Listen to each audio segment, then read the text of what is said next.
Welcome back. If you just joined us, you're watching the news at 10, broadcasting live on Channels Television. A reminder of our top stories. Protesters stormed premises of Koza churches in Lagos and Abuja, demanding the resignation of senior pastor Yodun Fatoyibo over allegations of rape. 2 persons confirmed killed, with several others still missing in Lagos boat accident. Members of the business community tasked government on infrastructure and education as panacea for poverty. And US President Donald Trump in North Korea to meet leader Kim Jong-un, becoming the first sitting US president to do so.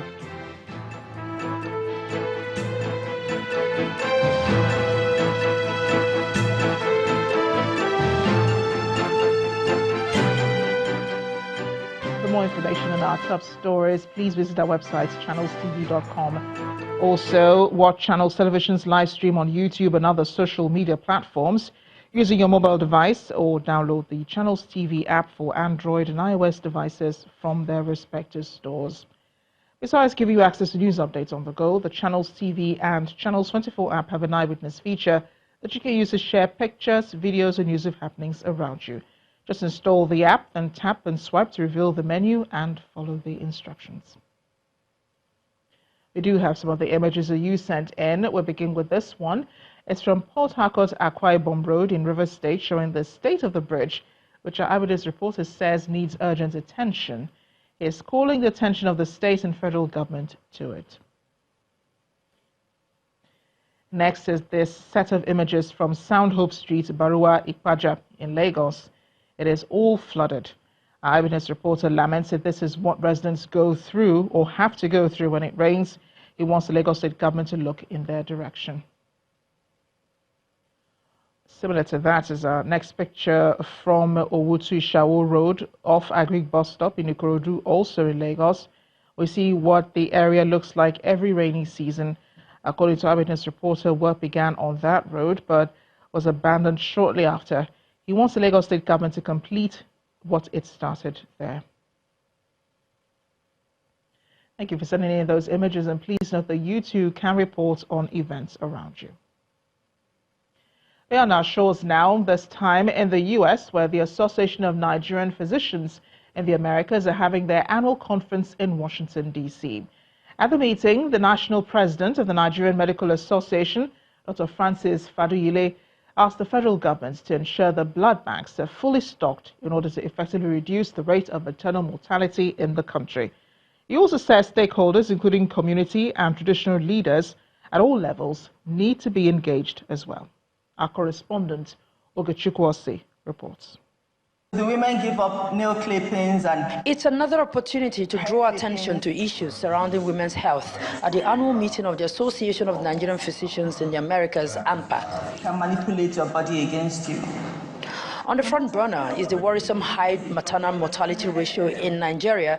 The leading causes of maternal death in the country are identified as obstructed labor, bleeding in pregnancy, eclampsia, sepsis, and complications of unsafe abortion.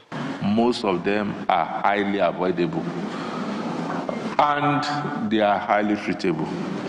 So we believe that attention, education, intervention must be focused on the system and provide those factors to reduce maternal mortality. He then shares a recipe on how to reduce the number of women lost during pregnancy and after birth.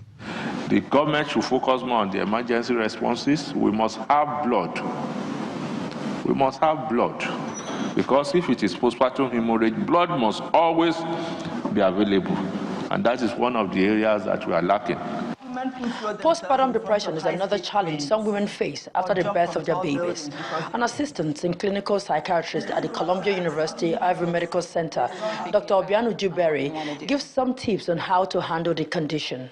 We often talk about non-medication options for postpartum depression, such as therapy.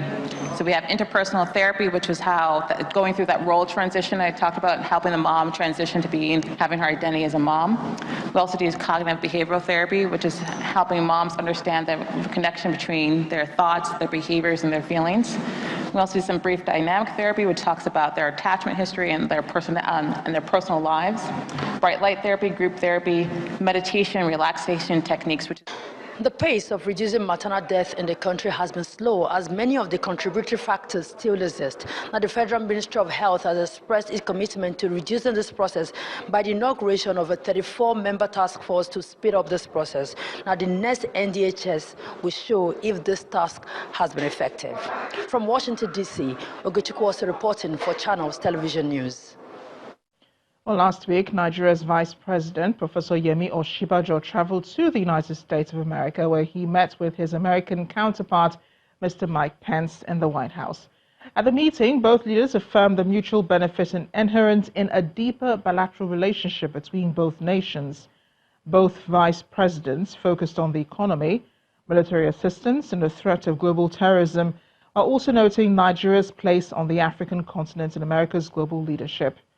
On economic matters, Mr. Pence noted that Nigeria is a great country with a population of about 200 people, and added that America wants to see Nigeria prosper even more. In the final analysis, Professor Osinbajo briefed his American counterpart on the steps taken so far by the federal government to secure the release of Leah Sharibu and the other schoolgirls still in Boko Haram captivity.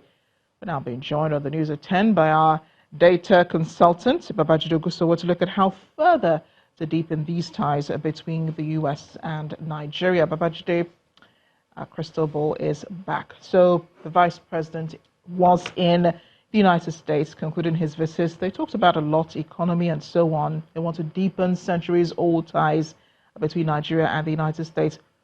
How do you translate that to the man on the street? Several ways. You have some Nigerians that are asking what will this mean for their visas. And tonight I'll let you know, I'll share some information with you. How many women, children, and men leave Nigeria to the United States every year. And I think that information will surprise you. But listen to this, Amarachi. The Vice President didn't go to the United States just as the Vice President. He went as Nigeria's head of marketing. Here's what I mean. He went there to sell something and also to receive something. It was a bargain. And so while Nigeria needs intelligence, new military equipment, regional stability, and all manners of support from the United States also wants something from Nigeria. And what is this then? Access to Nigeria's market. Indeed, access to Africa's market. Here's what I mean. Last year, the United States trade with all the countries in the world was $1.7 trillion. However, trade with Africa represented less than 2% of that amount. And so while Mr. Trump and Pence, his vice president, requires a lot of new markets, and Africa and Nigeria is one of those markets they are considering, the vice president, as Nigeria's vice president and head of marketing, went there to exchange values. You know what they say, there's no free lunch. Even in Freetown, nothing is free. And so we expect that a lot of negotiations had taken place. Clearly, no one wants to contribute to the problems of the world without providing some solutions as well. Yeah, but you know those relations can be hampered by a few factors. The visa issue, which you said you're going to go to in a bit, and of course the fact that the U.S. is trying to match China's influence on the continent. So all of that put into consideration as you talk about the relations with Nigeria and the U.S. But those bilateral relations have evolved, especially since 1999. Can we say today it is balanced? There's several perspectives to this. How much goes out from Nigeria? How much does Nigeria earn from the United States? How much do we get from the United States as well? But perhaps the easiest way to look at this is to look at the three facts about Nigeria's bilateral relation. And the first is to look at exports from Nigeria to the U.S. And what you will find out is the exports from Nigeria to the U.S. hit this peak. That is, the best performance was in 2008 when it was $38 billion. Last year, exports was less than $6 billion.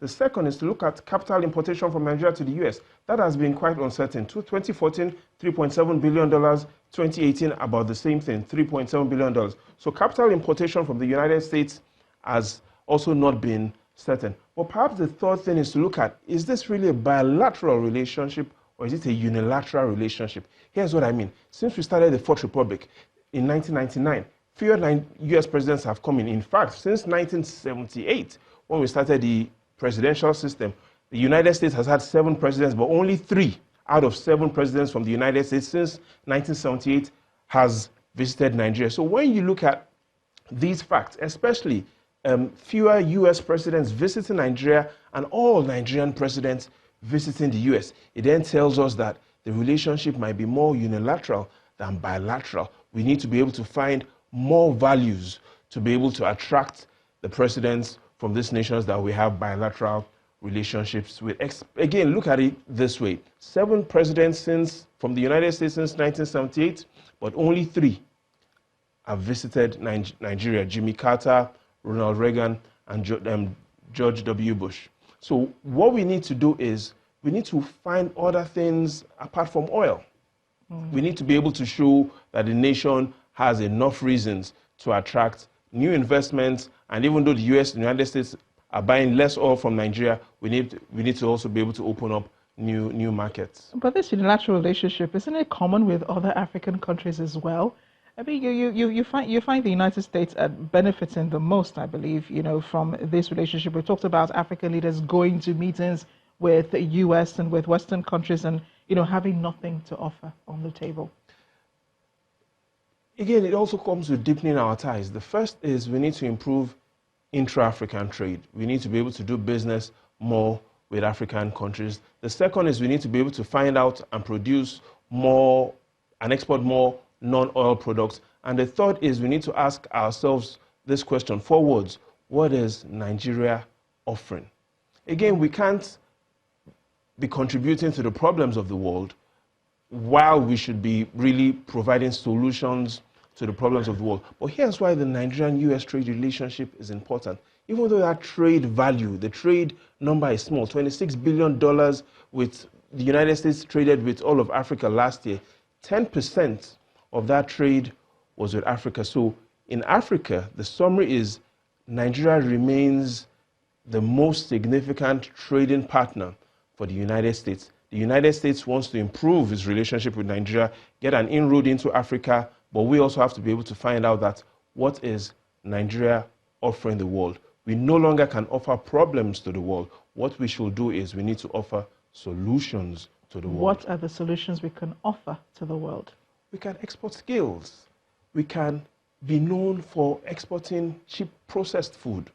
But whatever it is, Amarachi, we no longer can expect people to deal with us because of sympathy. We need to be able to start providing value. Our crude oil can't be sustainable as a means of value.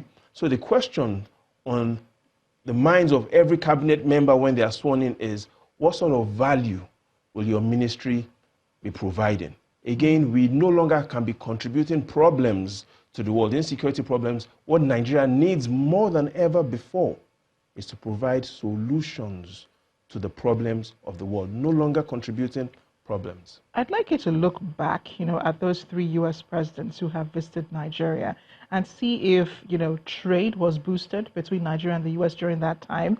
And, the benefits of a US president visiting Nigeria, how do you translate that into, Naira and Kobo? How do you translate that to a burgeoning economy? How do you translate that to, people really understanding the purpose of a visit like that? It's called the signal theory. It passes a signal not just to Nigerians, but to the rest of Africans that this is the partner in whom I am very pleased with. So what we need to also consider, for instance, is I initially talked about the number of Nigerians leaving Africa to the United States and how significant this is. The evidence shows that every year, 200,000 Nigerians go to the United States. In other words, 1 in every 5 Africans that goes through the borders in the United States comes from Nigeria. So this relationship is significant. And when we look at those periods when the United States president visited Nigeria, there was a boom in the economy. There was higher consumer confidence based on the data that we have. But however, what we've noticed is in the last 5-6 years, exports to the United States have dwindled because the United States is buying less of Nigerian oil. And in the final analysis, we also need to ask ourselves this question tonight. What is Nigeria offering to the rest of the world? And once we solve that question, we'll also be able to solve the problem of illiteracy, poverty, and regional instability in the country. Food for thought, Babajide. Thank you again for enlightening us this evening. The pleasure is all mine, Amarachi. When the news at 10 returns, Adamawa State Government is ready to kickstart the National Livestock Transformation Scheme with the inauguration of a 6-man committee. Join us again.